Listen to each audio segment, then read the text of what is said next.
Bonsoir à tous, merci de nous préférer. Voici les titres de votre journal.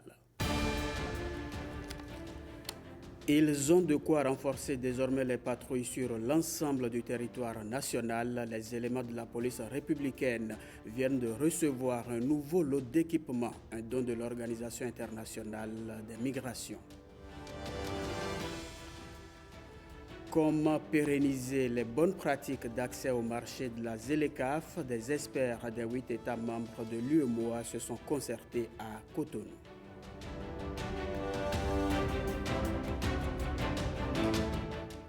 Intelligence artificielle et entrepreneuriat, un tandem aux multiples avantages. Nous faisons un zoom sur les opportunités et perspectives pour les jeunes entrepreneurs passionnés de nouvelles technologies.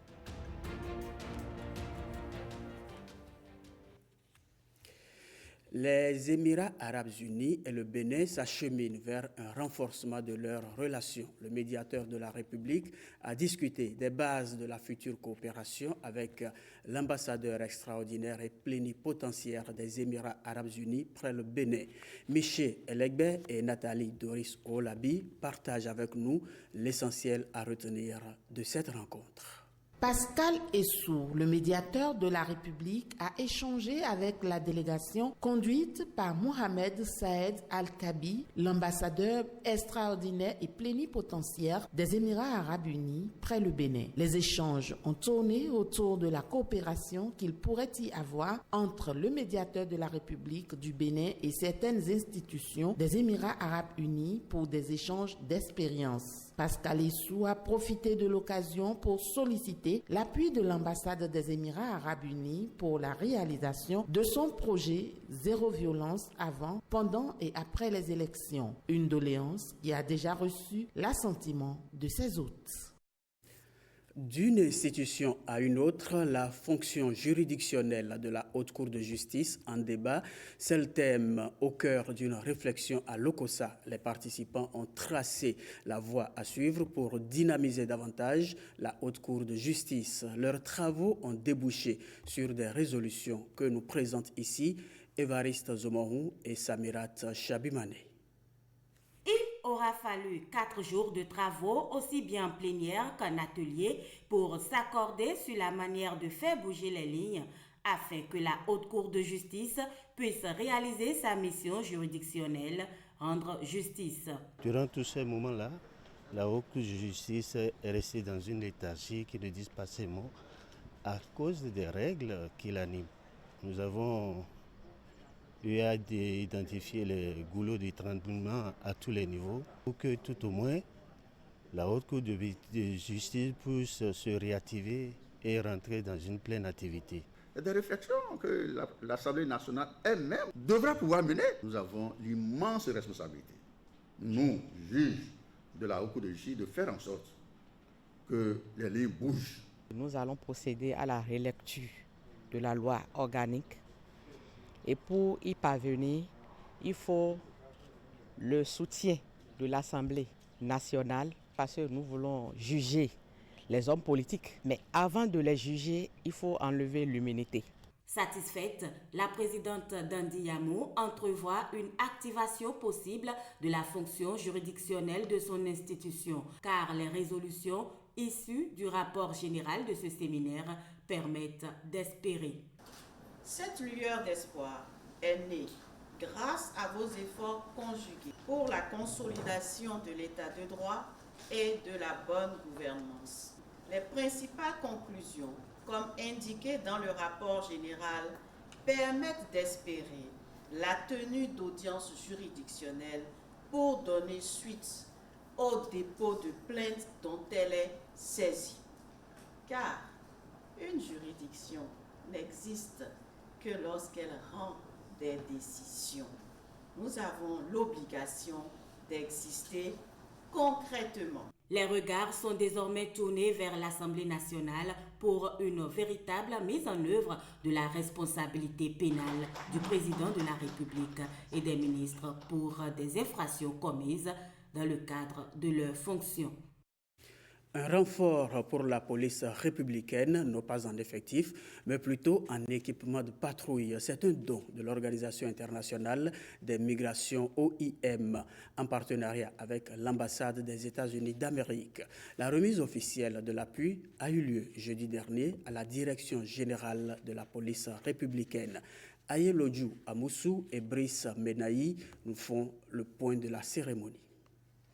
C'est un acte symbolique qui vise à améliorer les conditions de travail des agents de la police républicaine. Ces équipements mobiliers viennent renforcer leur capacité logistique. Les États-Unis sont fiers de jouer un rôle actif dans le soutien au secteur de l'application de la loi et de la sécurité au Bénin. Nous voulons contribuer à rendre la société plus sûre et plus sécurisée. Les équipements qui nous présentons aujourd'hui joueront un rôle crucial dans la modernisation des opérations des forces de police.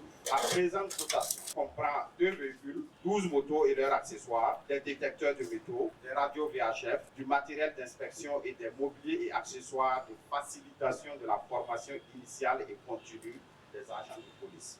L'ensemble de ces équipements immobiliers d'une valeur d'environ 90 millions de francs CFA constitue une première phase de l'intervention soutenue par les États-Unis d'Amérique. Les équipements MIDAS de facilitation des contrôles aux frontières et des mouvements migratoires, ainsi que des équipements informatiques viendront compléter cet effort en appui à la stratégie du gouvernement du Bénin. Ces outils permettront à la police républicaine d'être toujours bien informée des mouvements de population et donc d'être plus efficace dans les opérations de contrôle au point d'entrée et de contribuer ainsi à sécuriser les espaces frontaliers et partant tout le pays de manière proactive. Ce don d'équipement constitue une bouffée d'oxygène pour la police républicaine dans sa volonté d'asseoir un climat de paix et de sécurité au Bénin. Merci.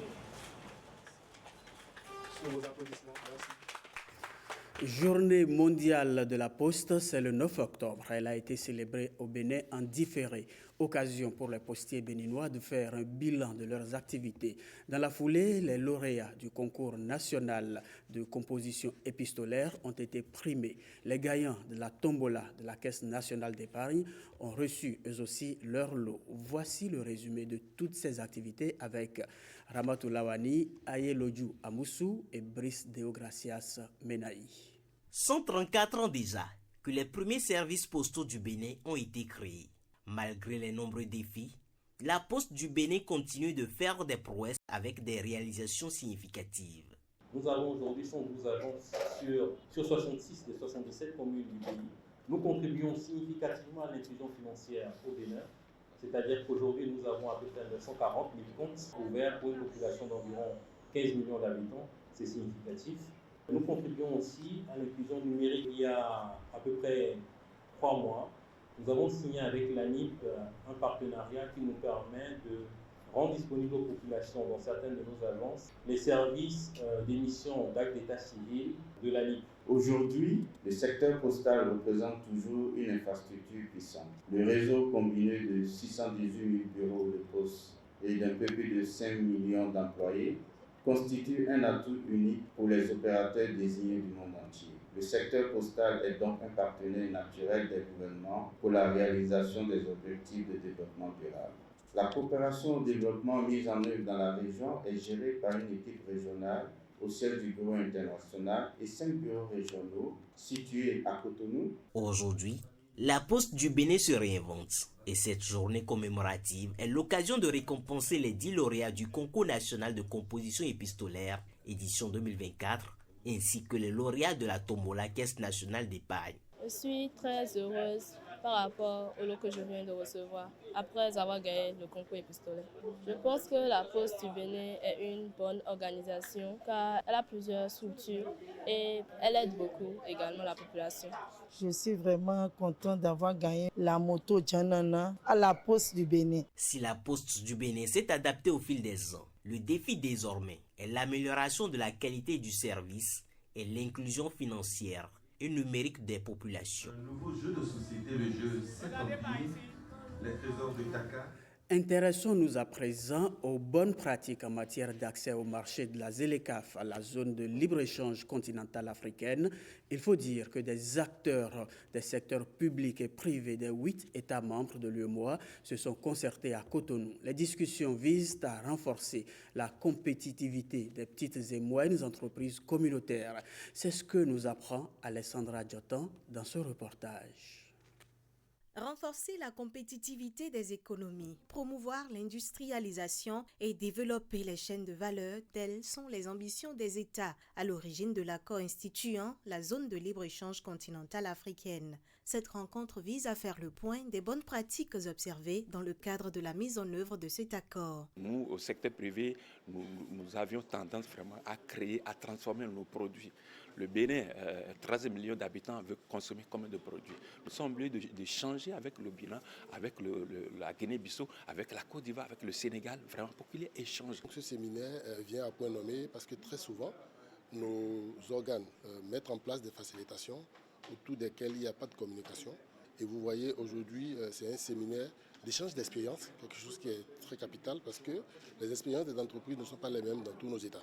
La mise en œuvre d'actions fortes permettant au secteur privé de saisir la zone de libre-échange continentale africaine comme une opportunité est fortement encouragée. La Commission de l'UEMOA est soucieuse des retombées économiques de la mise en œuvre de la ZLECAf pour l'espace UEMOA. Elle est donc aux côtés des États membres afin de les aider à maximiser les gains attendus et mitiger les risques éventuels. C'est pourquoi elle s'inscrit en droite ligne avec les organisateurs de ce séminaire qui permettra d'améliorer le niveau de connaissance de certains acteurs clés des administrations publiques et surtout du secteur privé sur les dispositions de l'accord ZLECAf. Initiée par la Chambre consulaire régionale de l'UEMOA, cette rencontre bénéficie du soutien de l'Union européenne. L'intelligence artificielle et l'entrepreneuriat, deux notions dissociables ou non.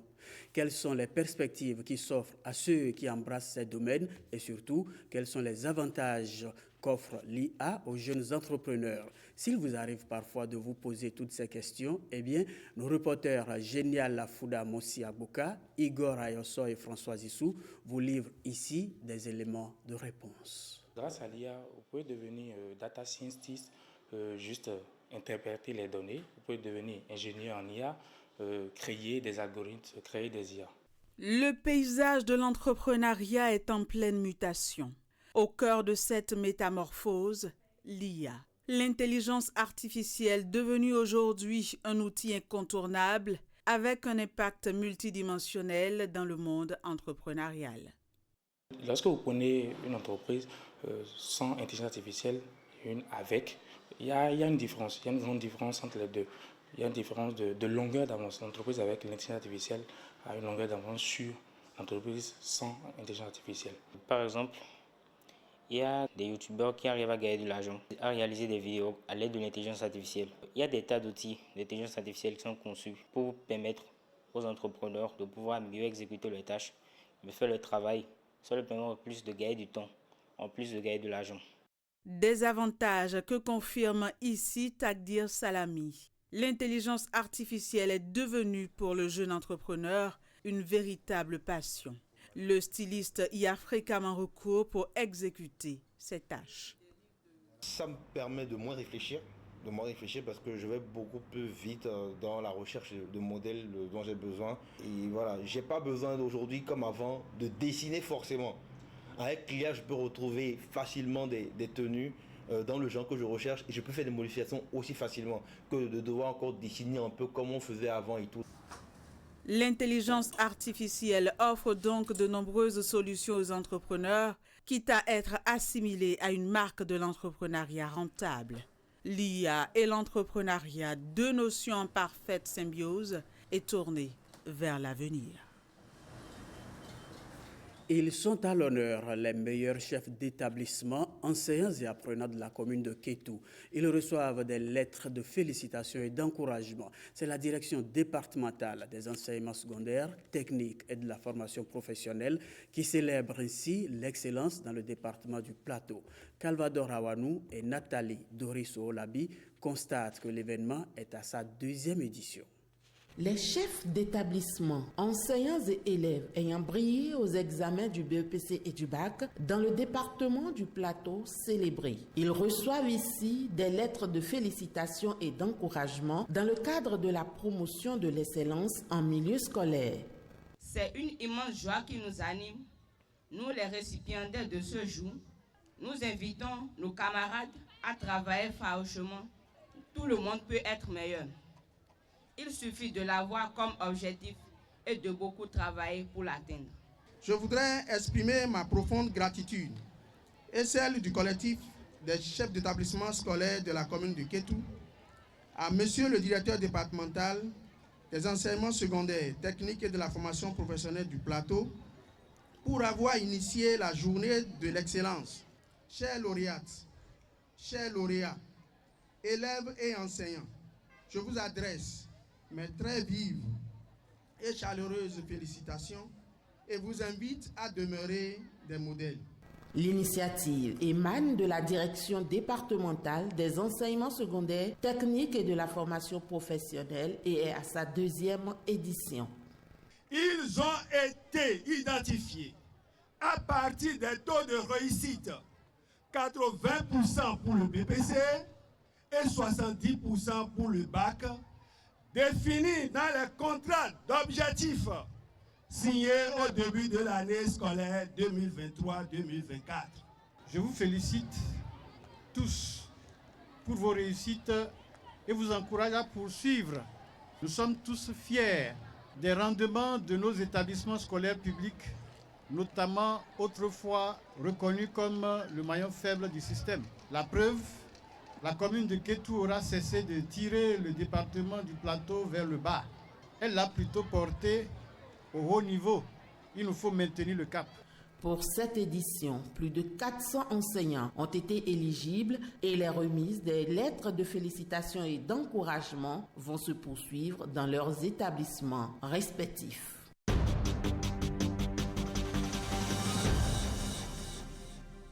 Le dossier Société du jour est une immersion dans les réalités professionnelles des travailleurs domestiques. Ils sont 76 millions dans le monde selon l'Organisation internationale du travail. Leur quotidien est souvent marqué par des emplois précaires, des salaires dérisoires, des vacances inexistantes. Le travail domestique, un emploi à reconsidérer, nous dit Ghislaine Adimi dans le dossier Société. Ils sont sollicités pour les divers travaux de ménage ou d'entretien, à domicile mais aussi dans les entreprises. Les employés domestiques sont, à n'en point douter, importants, voire indispensables dans la société. L'emploi à domicile aujourd'hui est un facteur assez déterminant dans la conciliation vie familiale, vie professionnelle. Et donc, il est très important de le considérer. En tout cas, les gouvernants sont en train de mettre les bouchées d'eau pour qu'on considère ce travail aujourd'hui comme un emploi à part entière. Il n'y a pas de sous-métier, dit l'adage. Et si certains employés domestiques ou agents d'entretien le font en désespoir de cause, d'autres s'y engagent avec beaucoup d'abnégation et d'espérance. Le métier, j'ai bien aimé. Au début, j'avais commenté, ça me faisait honte au début. Mais à la longue, j'ai vu que c'est un métier vraiment très, très bon. Je ne le fais pas pour toute la journée. J'ai une demi-journée que je pratique autre activité et je fais combler les deux. Que ce soit à domicile ou en entreprise privée ou publique, le travail nécessite cependant du professionnalisme. Un employé, par définition, c'est un commerçant de compétences. Si vous n'avez pas les compétences requises, si vous n'avez pas des aptitudes adaptées, si vous n'avez pas des agilités dans la main, qu'il s'agit de travail intellectuel ou bien de travail manuel, vous ne pouvez pas prétendre à avoir statut d'employé. C'est très important qu'on se forme parce que ce n'est pas donné à tout le monde de venir à la maison savoir comment ranger telle chose, comment laver la vaisselle, comment préparer, comment accompagner les enfants, comment accueillir les invités à la maison. C'est tout un tas de trucs. Donc il est important, je dis bien, il est important que l'aide ménagère suive une formation. Il n'y a plus question pour un jeune de dire je n'ai pas de boulot. Vous vous faites former, vous avez votre attestation, vous présentez, on vous classe selon l'emploi que vous avez choisi. Vous pouvez choisir d'être technicien de surface, vous faites le ménage, vous nettoyez les carreaux et tout ça là. Vous êtes spécialisé dans ce domaine-là et on vous paye. Vous êtes spécialisé dans le domaine de garde d'enfants. Un meilleur regard social et une meilleure implication de l'État pour valoriser le travail domestique sont par ailleurs souhaités. Et aujourd'hui au Bénin, la législation, le droit positif de notre pays a tellement évolué qu'il est désormais même fait obligation à ceux qui font recours aux aides de maison, à ces personnes-là, on leur fait obligation de les déclarer, de respecter donc la législation liée au travail dans notre pays, le Bénin, de tout au moins les payer au SMIC et de pouvoir assurer les cotisations sociales. Lorsque l'employé est déclaré, il est systématiquement affilié à la Caisse nationale de sécurité sociale. Et ça lui donne droit à la protection sociale, droit à la retraite, parce qu'il pourra cotiser pour la retraite. Il a son numéro d'affiliation. Même s'il est désembauché quelque part, il pourra continuer à payer pour sa retraite. Et ça lui donne droit à l'allocation familiale et aussi pour la santé. En attendant que les gouvernants ne prennent les mesures idoines, les employeurs sont invités à traiter avec humanisme leur personnel domestique.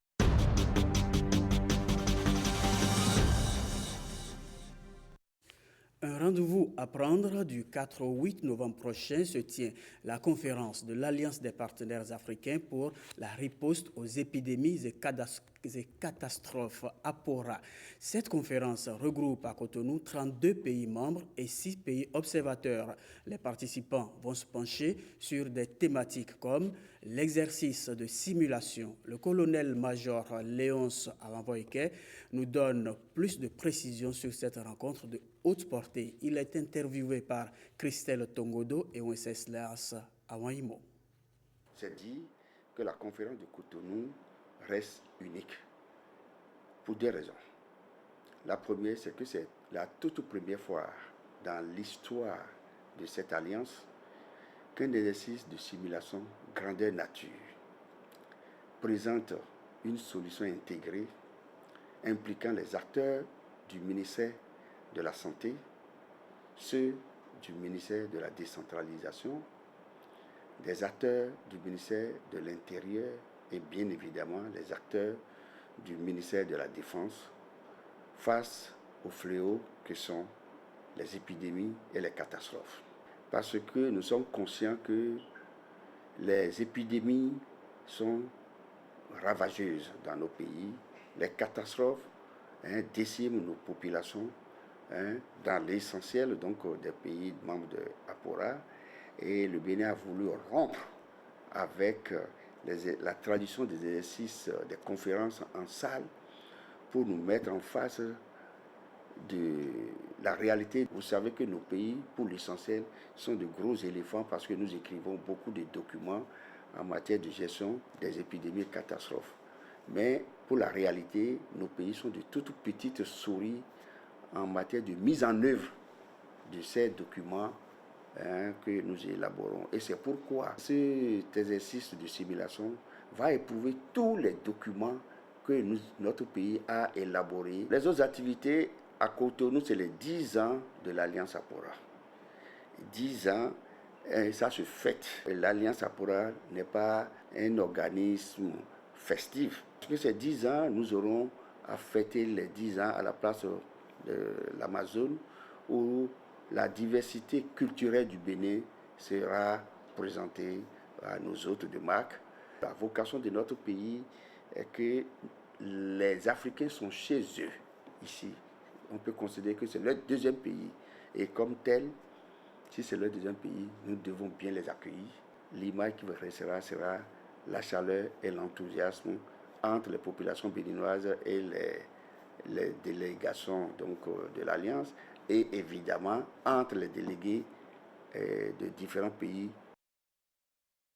Dans la suite de ce journal, que direz-vous d'une promenade culinaire au goût typiquement béninois? Alain Sochoumé et Wenceslas Awaimo nous attendent dans un hôtel de Cotonou pour le lancement d'une rencontre assurément succulente. C'est un voyage où vos papilles gustatives vous plongent dans l'univers gastronomique local et international. La promenade culinaire, qui est à sa 2e édition, est une initiative de l'association Cooking with Aziz and Friends, en partenariat avec l'Agence béninoise pour le développement du tourisme. Le concept de la promenade culinaire est en fait la fête du restaurant pendant 10 jours, où les restaurants qui participent sont à un tarif unique pendant ces 10 jours. C'est un concept américain que j'ai fait aux États-Unis et que j'ai amené en Afrique en l'adaptant. Et nous l'avons fait là à Cotonou, nous l'avons fait à Dakar et à Abidjan. Ça permet de mettre en avant ce que nous avons de meilleur en découvrant justement ces plats. Certains ne connaissent pas ces plats ou certains les découvrent dans une cuisine un peu fusionnée pour justement la rendre encore plus appétissante, la plus belle. Car nous savons, je le sais en tant que promoteur culinaire, que le challenge souvent c'est comment notre cuisine est exportée au-delà de nos frontières. Durant 10 jours, le public est invité dans différents restaurants du pays pour un tourisme local avec des plats copieux au rendez-vous. Pendant ces 10 jours, les différents restaurants qui participent ont créé un menu spécial qui permet au public de venir les découvrir ou de les redécouvrir. Mais l'originalité est que le prix est le même dans tous les restaurants. Il n'y a pas une différenciation de tarifs. Et nous avons une gamme très large de restaurants. Certains sont les restos-hôtels de la place qui sont très connus et certains sont juste des petits restaurants. Donc toutes les tailles sont au rendez-vous.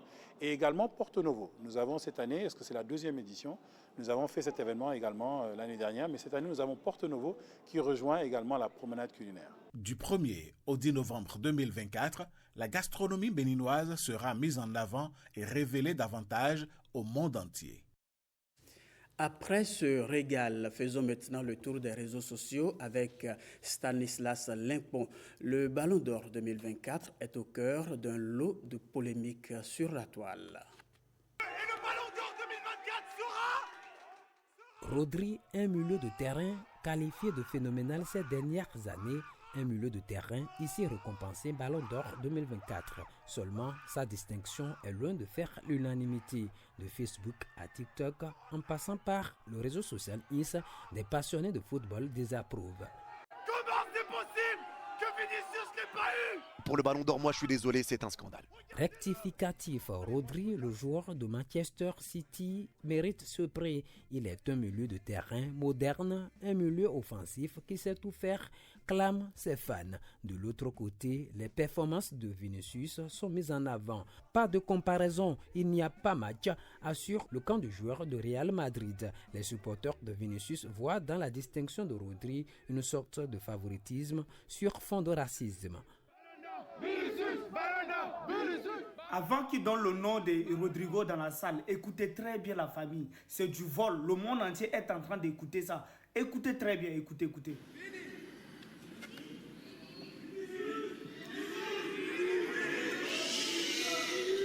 Suspense, everyone. Let's hear George Weah. Erreur rétoque la partie adverse selon qui le talent seul est insuffisant pour gagner le Ballon d'Or. C'est un ensemble, réagissent les soutiens de Rodri qui opposent aux mécontents. Ce document audiovisuel montrant certains anti-jeux du concurrent de Rodri. Ces derniers brandissent aussi les critères du vote.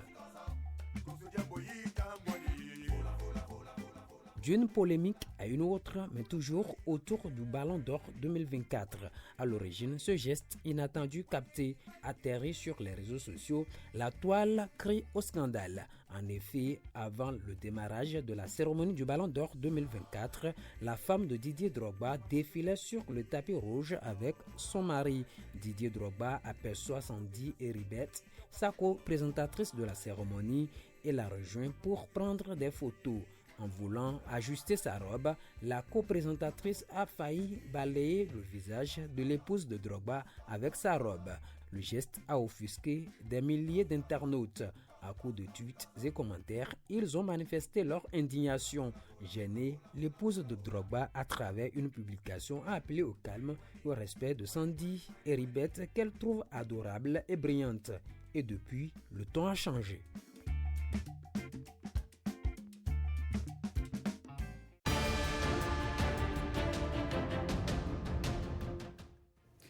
Refermons ce journal par la compilation de l'interactualité. C'est avec Heureuse Danodé et Deogracias Menaï.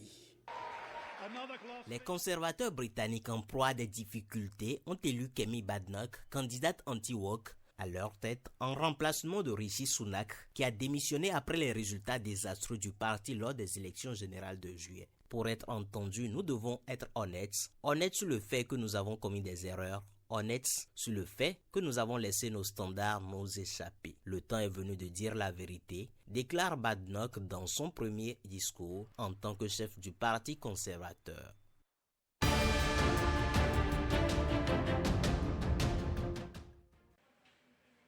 Le Népal s'inquiète d'une recrudescence de la dengue sur son territoire. Cette réapparition de la maladie serait la conséquence du changement climatique et de l'urbanisation. Depuis le début de l'année, plus de 28 000 personnes sont infectées et 12 en sont mortes. Les médecins sont persuadés que ces chiffres sont probablement sous-estimés.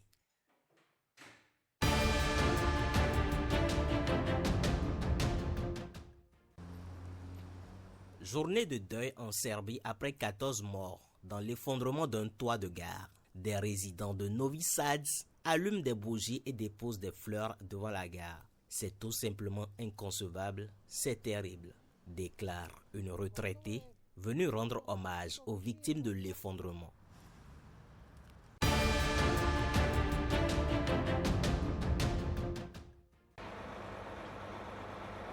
Les candidates de Miss Univers, maquillées pour le jour des morts au Mexique. Elles arrivent à un gala maquillé en Catrinas, un symbole de la fête des morts dans le pays. Les Mexicains célèbrent le jour des morts 2 semaines avant la cérémonie du concours de beauté international annuel.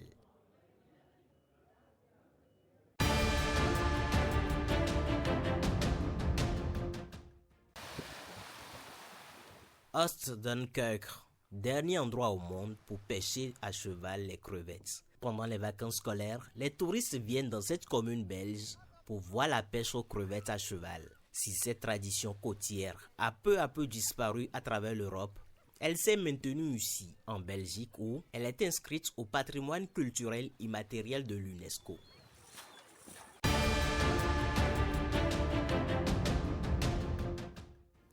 Fin de ce journal, votre confiance renouvelée à la SRTB fait notre réconfort. Excellent week-end à tous.